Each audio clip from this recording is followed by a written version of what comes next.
افتح يا سمسم.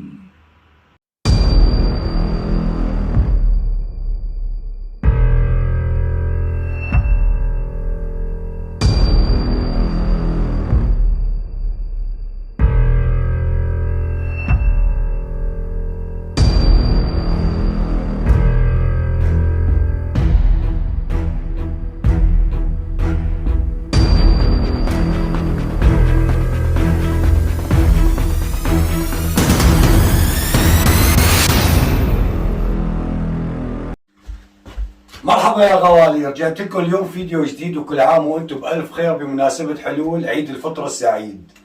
اليوم طبختنا غريبة، يعني غريبة على السوريين، ما في شيء غريب إلا الشيطان.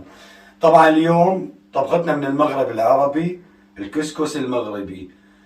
طبعا الجزائر بتساويه على طريقة وتونس بتساويه على طريقة والمغرب بيساووه على طريقة. أنا اليوم راح أعلمكم إياها على طريقتي أنا، على طريقة الشيف عبد. تعالوا نشوف شو بنحتاج من المواد، تعالوا وشو المتوفر شو ما متوفر حسب كل دولة. تفضل. نحتاج يا غوالي بالنسبة للخضرة طبعا أول شي راح نبلش اليوم بالخضرة، ما راح نروح على اللحومات وما لحومات. قرنين فليفلة خضرة حلوة حدة انتو على حسب الرغبة. هي هذا فجل ابيض او لفت ابيض، الماء متوفر عنده عادي بامكانه يستغني عنه. معانا هون جرزة بقدونس صغيرة شايفين وبتربطوها بخيط. معانا كوسايتين خضر بامكانكم تستبدلوه، اذا ما في كوسة اخضر كوسة عادي بيمشي الحال من هذا العريض تبع المفركة. وعنا حبتين بطاطا متوسطات الحجم، لا كبار ولا صغار. وعنا هون اهم مكون فيها، هذا ما بامكانكم تستغنوا عنه، لا هو ولا البطاطا. البصل بهذا الحجم، اللي ما عنده هذا الحجم بامكانه البصلة الكبيرة يقطع ارباع او نصين ويحطها معه هون. جزر عادي، هاي الجزر العادي متوفر بكل الدول هذا. والقرع الاحمر او ما بعرف شو بتسموه انتو، يقطين، ما بعرف شو بتسموه. هاي بالنسبة للخضار. نقدر نستغنى عن اليقطين؟ عن اليقطين بإمكاننا، بس هي الأكلة بكثرة خضرتها، هي الأكلة هيك كثرة الخضرة. نحتاج يا غوالي هون للحمة، انتو بإمكانكم تستبدلوا، يعني المو قدرته يشتغل باللحمة أو يشتري لحمة بإمكانه يستبدلها بفخدات الدجاج يعني، أو دجاجة كاملة مو مشكلة. أنا هون عم بستخدم رقبة الخروف، يعني تقريبا بيطلعوا لهم شي كيلين تقريبا مع عظمهم. طبعا بإمكانكم تحطوا موزات إذا لحمة يعني عادي، يعني لسه أحسن وأحسن يعني. وبنحتاج هون تقريبا لشي كيلو ونص من الكسكس المغربي. هذا حبة تقريبا وسط، لأنه في أكبر منه وفي أنعم منه، مثل موديله مثل البرغول، بس العلبة يعني بيكون مكتوب عليها كسكس. فيني أضيف معلومة صغيرة؟ تفضلي. اللي ما بيعرفوا بعض الدول اسمه مفتول. ايه هي انا ما بعرف والله، انا بعرف هيك اسمه يعني من اول ما هو تعرفت عليه بعض بعرفه. الدول أنا بعرف إنه فلسطين مثلا بسوريا بيقولوا مفتول. ايه المهم نرجع لكم. هون معي نص كاسة زيت مازولا او اونا، يعني زيت دوار الشمس. معي هون ملح خشن ناعم عادي يعني، طبعا حسب الرغبة، انا ما بحدد كميات. هون معي بهارات الكسكس، وبامكانكم الاستغناء عنها اذا ما كانت موجودة عندكم بالدولة شو اللي نستخدم انتم فيها. بدالها؟ بامكانكم تحطوا له شوية فلفل ابيض يعني، وزنجبيل. وشوية زنجبيل. تمام. طبعا ناعم بودرة او اخضر مع الخضرة تسلقوه ما في مشكلة. طيب أنت في شغلة ما عديتها، شو هي؟ مطيبات اللحمة. مطيبات اللحمة. هلا مطيبات اللحمة انا بستخدم ورقها، مطيبات كثير. قرفة. ايه بالنسبة لمطيبات لوني. اللحمة، وقت بدي اسلق اللحمة قبل ما احطها مع الخضار وبتنسلق كلها مع بعضها، بفور عليها بحط لها البصلة، يعني طرنشات البصل او بصل على حاله مقشر، والقرفة عودين قرفة، 3-4 حبات ورق غار، هال حب كمان 4-5 حبات، واللومي حبة حبتين وخالصين. تعالوا معي على الشغل يلا. هلا يا غوالي، بما انه اللحمة بتاكل وقت كثير راح اول شيء نشتغل باللحمه. هون بقلبها مي سخنه، مسخن مي وعم تغلي. ها كان نقش الزفره بعدين، وبعد ما نقش الزفره بنحط المطيبات اللي عديت لكم اياها. ها نستناها لتغلي وتطالع الزفره ونقشها. وهلا يا غوالي بين ما تغلي اللحمه ونطالع الزفره راح نقطع الخضره. طبعا كله قطعه كبيره. بلشنا بالبصل، انا جايب بصل صغير شايفين.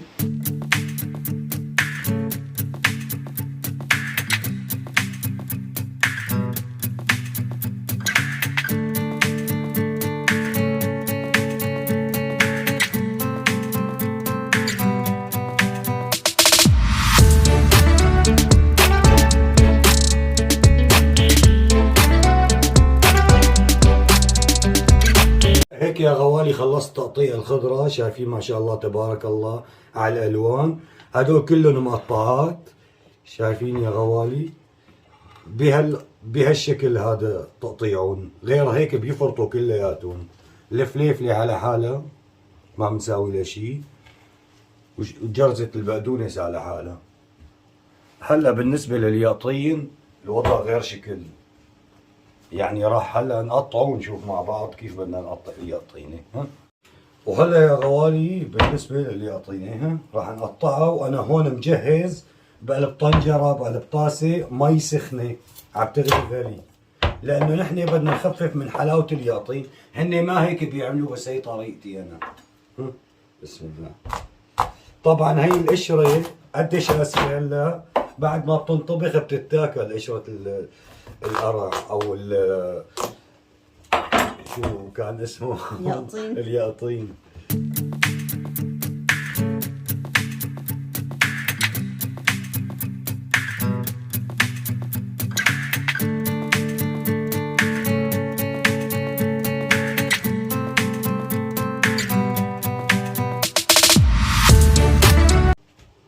وهلا هيك يا غوالي القرع بتكون جاهزه.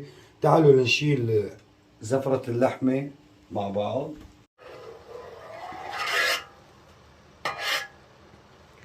وهلا هيك يا غوالي بنحط الاطراف. بسم الله الرحمن الرحيم. وهلا يا غوالي بنستفرد اللحمة. بعتقد يعني صارت 3/4 السوية، بدها شي ساعة لتستوي على الآخر. شايفين؟ يعني بدها شي 3/4 الساعة. هلا مع الخضرة بتستوي بتتنهنى. راح نملح أول شي. 1 2. بصير نملح اللحمة قبل ما تستوي؟ لا ما بيصير، لأنه ما يعني بتشد وبتطول لتستوي. وبنحط هلا بهارات المفتول أو الكسكس. هدول معلقتين كبار. بشو بنستبدلهم إذا ما عنا؟ فلفل أبيض وزنجبيل ناعم أو أخضر مع الخضرة. نحركه شوي هلا مشان نغطس الخضرة. بسم الله الرحمن الرحيم. وهلا بتحطوا هاي القرع غسلته بعد ما نقعته بالمي السخنة وبنزله بدون مي. في ناس بيقولوا عن نحن بنقول عنه هذا بحماه خفيف بيقولوا عنه قرع، وهذا بيقولوا عنه ياقطين. شوفوا ما شاء نحن الله. بحماه بنقول عن هذا قرع. كل مدينة سبحان الله عندهم لهجة شكل وعندهم مصطلحات شكل بالنسبة للأكل يعني كمان. بسم الله. وهي كل الخضرايات مع بعضهم. يعني منظر بجنن. منظر بجنن والريحة كمان بتجنن. هلا هيك شايفين غوالي كل شيء تمام. إذا ناقصكم مي يعني فيكم تزيدوا شوية مي. أنا كأني بدي أغلي مي وزيدها يعني. وهي غليت مي وزدتها مي مشان تغرق كل الخضرة مع بعضها. شوفوا ما شاء الله تبارك الله. هلا كلها بتستوي مع بعضها ما شاء الله. وهلا يا غوالي نجي هلا لتحضير الكسكس او المفتول. هاي الطنجرة الخاصة بالكسكس. شوفوا هذا غطا تجي هون مصفاية، بس انا لانه الثقوب كبار حاطط ورقة فرن وعاملها بوجه بين هدول البوج، وهي مي عم تغلي. شايفين بدها تتم هيك عم تغلي. بامكانكم اذا طبختكم صغيره يعني اقل لحمه وخضره، يعني بامكانكم تطبخوا بنفس الطنجره ومن بخار الطبخه نفسها انه يجي على الكسكس. ها الكسكس لا بتنقعوا مثل البرغل ولا شيء. مثل ما قلت لكم يا غوالي، المفتول او الكسكس مو مثل البرغل انه بده نقع او غسل، ما بده شيء. فورا بتحطوه بصينيه وبتحطوا عليه نص الزيتات اللي حطيناهم. بسم الله الرحمن الرحيم. زيت نباتي هذا؟ هذا زيت دوار الشمس، زيت اونة او مازولا. بسم الله. وتبلشوا هلا فرك. بسم الله الرحمن الرحيم.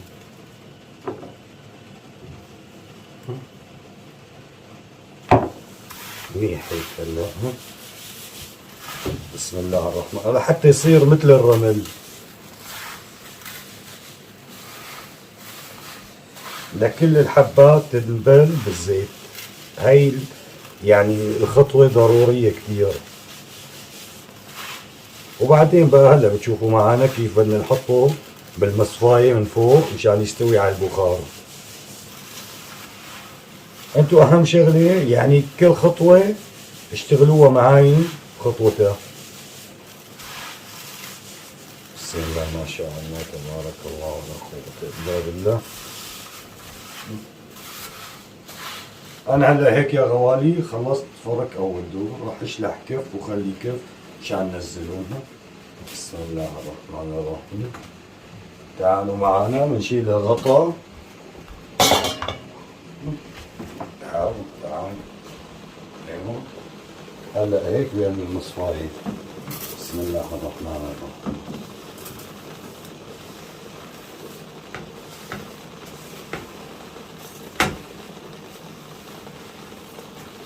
قديش مخليهمش دقيقتين ثلاثة يعني؟ يعني شي 4-5 دقايق. أعطيني المعلومة أنا يعني لحتى يسخنوا لفوق. مو؟ ايه.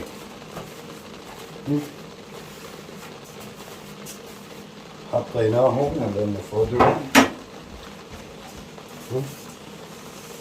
بسم الله الرحمن الرحيم. بس هيك خالصين وهلا بتغطوه.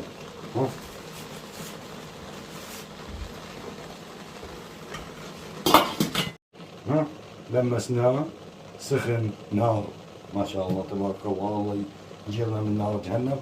هلا بنشيله مشان نفركه بالمي والزيت ونحط له شويه ملح يعني مشان ملحه. راح نشيل كل الطنجره دقيقه شوي.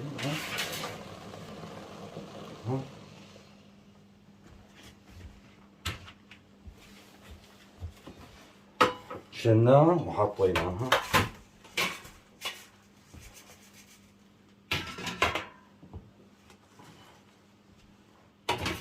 بنرجع على الغاز للطنجرة. بدنا على طول انه المي تكون عم تغلي.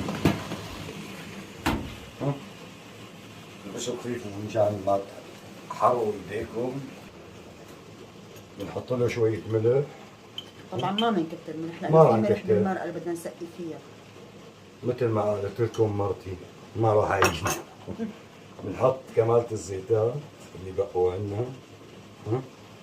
خالصين زيت وشوية مي.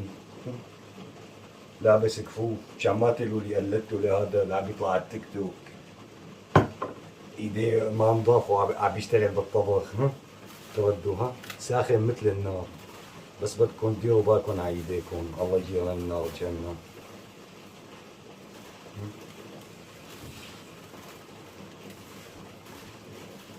طبعا نحن بنفركه مشان ما يكتر ما. طبعا مشان يستوي كله مع بعضه، مشان اذا في حبات ما واصل الحرارة كلها مشان تفتح.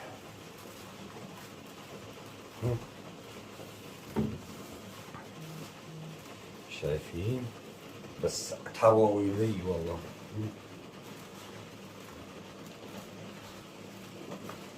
هلا هيك حاجة بنرجعها على المصفاية مرة ثانية.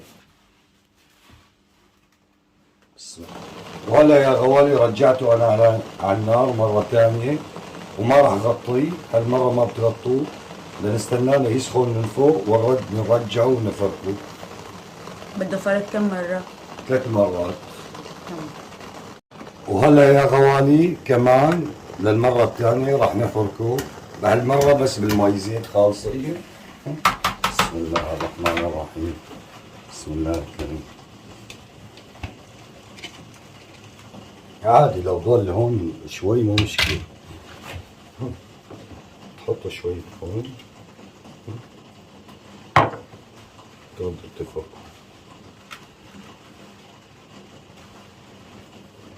حتى وانت عم تفرك صرت حاسه انا انه صار اطرى من قبل. ايه طبعا، كل مرة على مرة لحتى يستوي بقى على الآخر. وحتى بحل يعني كميته تضاعفت. ايه تحطوا شوية مي تانية.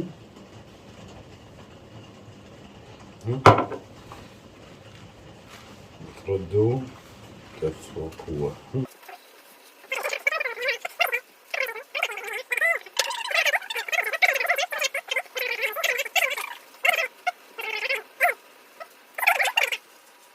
هلا بنرجعه برد شوي، بنرجعه على المصفاية. بسم الله الرحمن الرحيم. طنجرة البخار.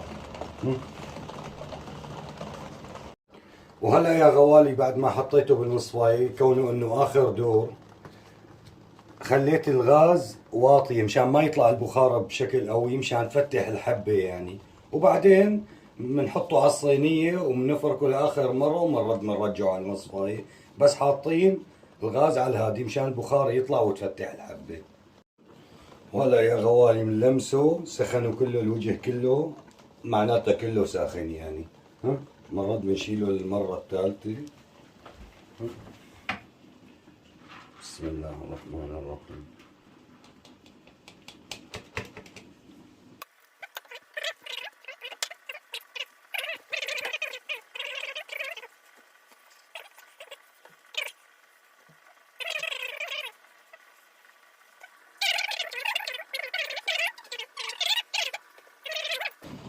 وهلا يا غوالي بنرجعه لحتى بقى هي اخر مرحلة لحتى يسخن، والغاز على الهادي على 2 حاطه اللي عنده غاز كهرباء يعني.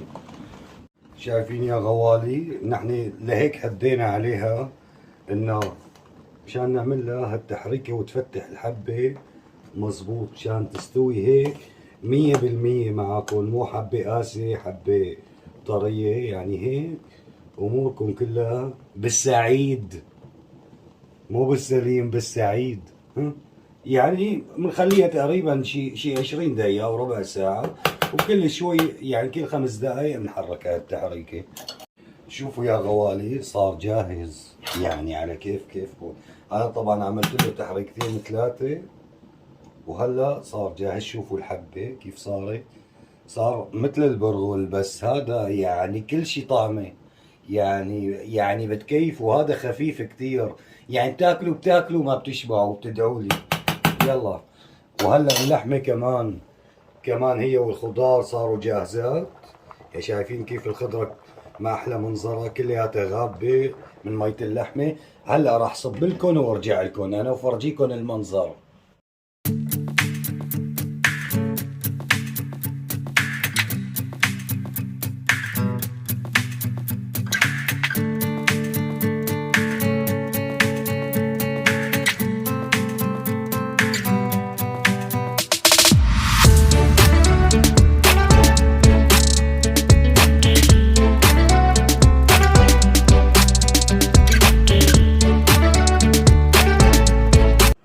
غوالي حتى البقدونس بيتاكل.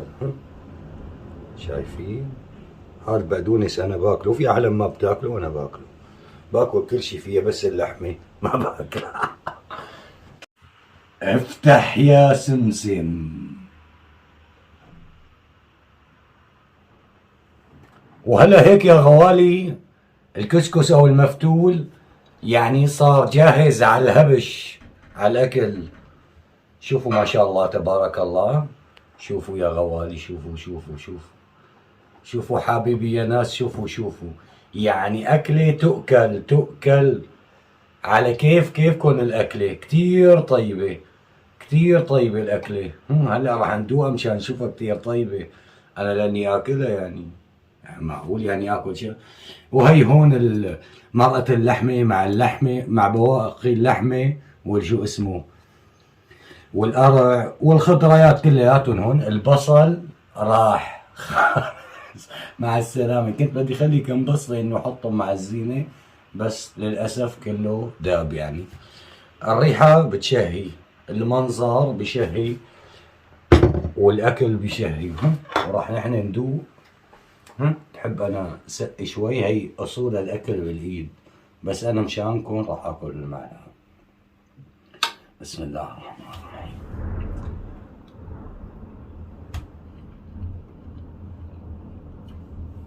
بتاكلوا سقفة الفتاية، شايفين؟